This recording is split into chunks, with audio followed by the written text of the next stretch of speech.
आज करते हैं example. The rate of change of direction of A velocity of A particle. ये कह रहा है कि डायरेक्शन चेंज हो रही है किसी पार्टिकल की, rate of change of direction of A velocity of A particle, किसी पार्टिकल की वेलोसिटी की moving in A cycloid is constant. वो गिवन क्या है? कांस्टेंट है। Prove that acceleration must also be constant in magnitude. तो हमें प्रूव करना है कि जो हमारा एक्सेलरेशन है वो भी कांस्टेंट होगा। या फिर दूसरी लैंग्वेज में, ए particle move along the curve of A cycloid in such a manner that the tangent at its rotate with a constant angular velocity, show that the acceleration of the moving particle is constant in magnitude. अब equation क्या होती है cycloid की? Equation होती है S = 4a sin psi। अब देखो, rate of change of direction of velocity of particle क्या है? कांस्टेंट गिवन है, यानी rate of change of velocity with respect to time is क्या है? कांस्टेंट है। इसको हमने ओमेगा मान लिया। ठीक है, ये फर्स्ट इक्वेशन हो गई, ये सेकंड आ गई।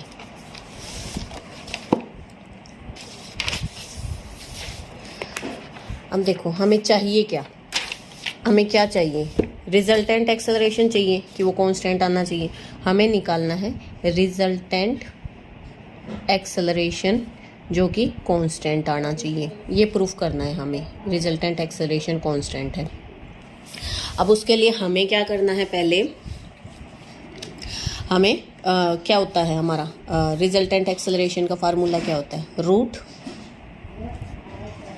d²s/dt² का स्क्वायर प्लस v²/ρ का स्क्वायर, ये आता है।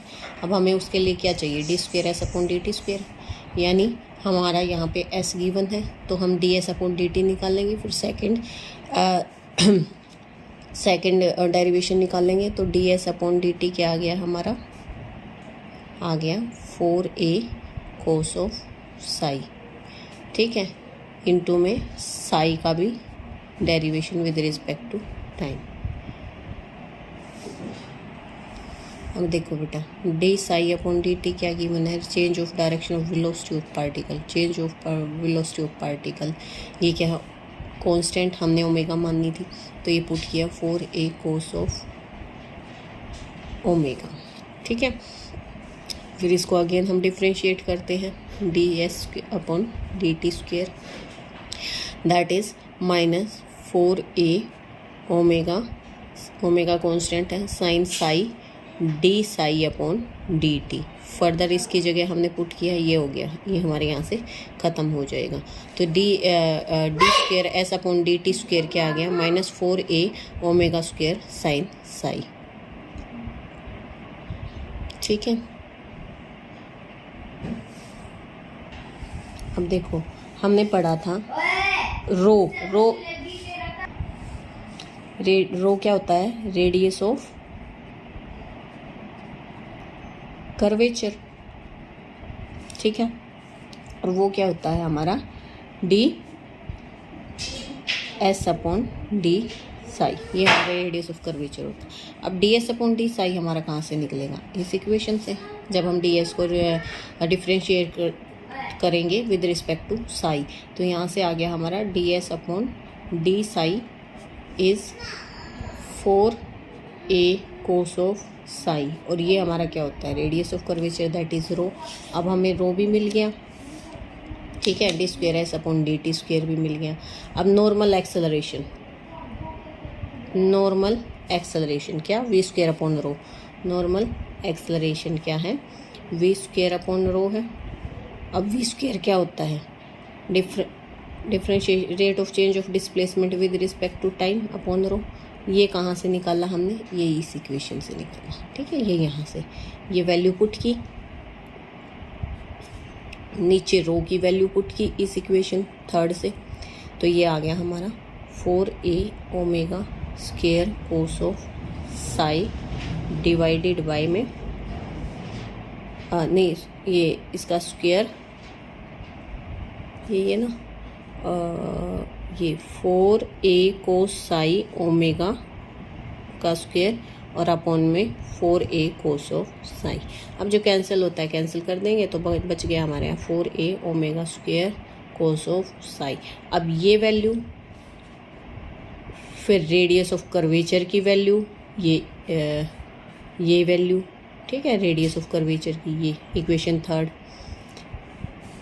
ये हमारा D square S upon D T square. अब इस फार्मूले में पुट करेंगे तो उसके बाद हम सोल्व करते हैं।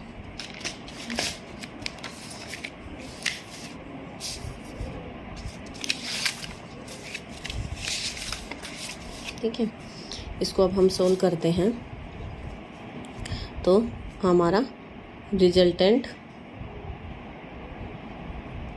एक्सेलरेशन क्या है, root D square S upon D T square का square plus V square rho upon का स्क्वायर। ठीक है, वैल्यू सारी पुट करते हैं, इसको सिंप्लीफाई करते हैं तो ये हमारा लास्ट में बच गया 6a स्क्वायर ओमेगा की 4 that is 4a omega square, क्योंकि यहाँ एक साइन स्क्वायर आ रहा है एक कोस स्क्वायर आ रहा है वैल्यू पुट करने के बाद। अब देखो a भी कॉन्स्टेंट ओमेगा भी कॉन्स्टेंट, तो ये भी कॉन्स्टेंट हो गया, इसका मतलब हमारा रिजल्टेंट एक्सेलरेशन भी क्या आ गया, कॉन्स्टेंट आ गया, और यही हमें प्रूव करना था।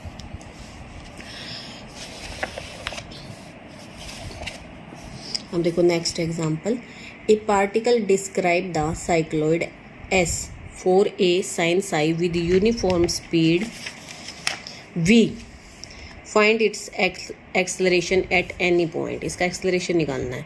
इक्वेशन ऑफ साइक्लॉइड ये है, since particle move with uniform speed क्या गिवन है, v है। अब यूनिफॉर्म यानी यूनिफॉर्म का मतलब होता है जब सेम स्पीड होती है, सेम मतलब कांस्टेंट, तो इसलिए इसका डिफरेंशिएशन हमारा क्या आ जाएगा, 0 आ जाएगा।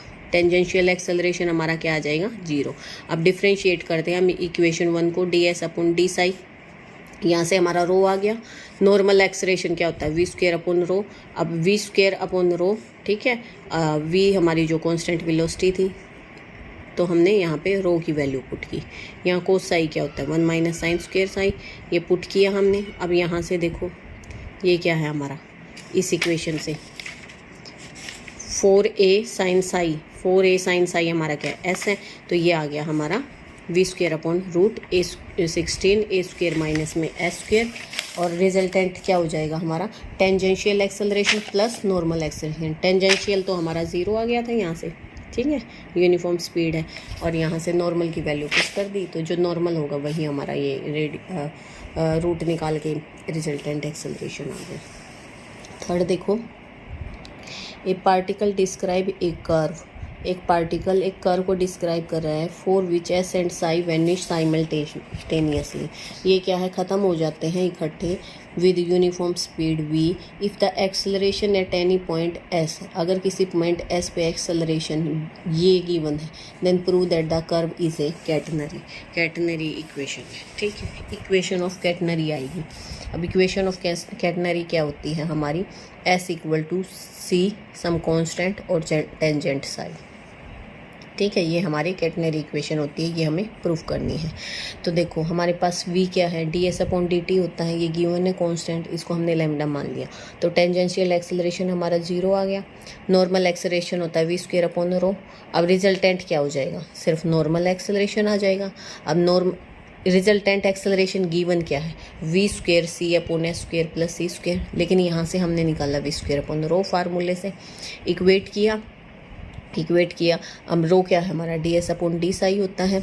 ठीक है, तो इसको हमने जब सिंप्लीफाई किया तो ये इक्वेशन बन गई C D S upon S square plus सी स्क्वायर और डी साई। अब इसको इंटीग्रेट करते हैं, इंटीग्रेशन किया, यहाँ इधर with respect to D S और यहाँ विद रिस्पेक्ट टू साई, तो ये आ गया tangent inverse s upon c equal to psi plus में ए सम कॉन्स्टेंट। अब देखो एस और साई क्या है, इकट्ठे वैनिश होंगे, अगर साई 0 हो गया तो एस भी 0 हो जाएगा। ठीक है ना, एंड सो एस एंड ए भी 0 हो जाएंगे। क्योंकि ये इन्होंने गिवन है कि ये दोनों वैनिश हो रहे हैं साइमल्टेनियसली। अगर ये 0 तो ये भी 0, इसका मतलब ये भी 0। वैल्यू पुट की कांस्टेंट की, ये आ गया tangent inverse s upon c psi, और that is s is c tangent psi. और ये इक्वेशन होती है हमारी कैटनरी की, इसलिए ये this is the equation of the catenary. इसलिए जो पार्टिकल है जो पाथ फॉलो कर रहा है वो क्या है, एक कैटनरी है। फिर आता है next, a particle moves in a plane so that is tangential and normal acceleration are equal. Particle move कर रहा है, इसका टेंजेंशियल नॉर्मल एक्सेलरेशन बराबर है, ठीक है। Then the tangent rotate with constant angular velocity show that the intrinsic equation of the path is this and where a b are constant. अब tangential acceleration होता क्या है हमारा, d square S upon D T square,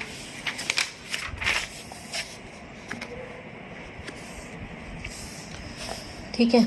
normal acceleration होता है we square upon rho. अब tangential acceleration normal के equal है, यानी D square S upon D T square, V square इस रो के इक्वल है।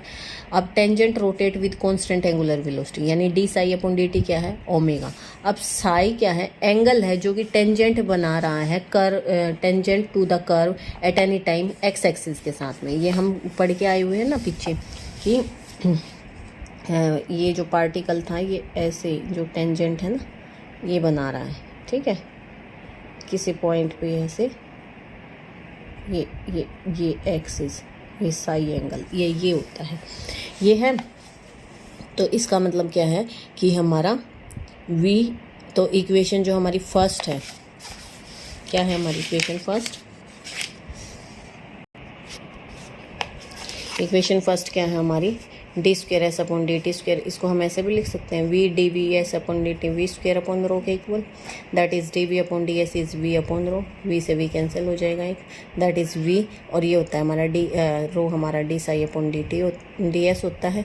तो ये आ गया हमारा, हम अलग अलग कर लेते हैं कंपोनेंट्स, डी वी इधर आ गया, डी एस से डी एस कैंसिल हो गया, ये डी साई बच गया।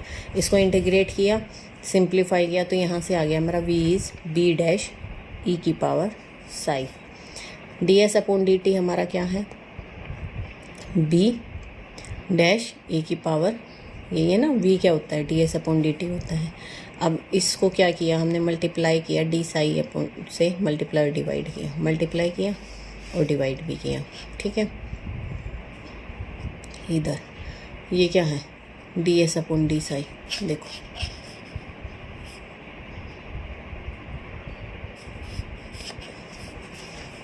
D psi upon D T, D psi upon D T angular velocity constant है, that is omega, omega put किया, D S upon D psi, B dash E psi, इसको अलग अलग कर लिया हमने कंपोनेंट्स डी साई और डी एस के। अब इसको इंटीग्रेट किया तो ये क्या आ गया, S is equal to A plus E की पावर बी ई की पावर में psi where B dash upon omega, क्या ये दोनों कांस्टेंट है, इनको हमने कांस्टेंट बी का नाम कर दिया, और यही हमारा क्या था, रिक्वायर्ड पाथ था, ठीक है। फिफ्थ एग्जाम्पल थोड़ा सिंपल है, आप कर लेना। फिफ्थ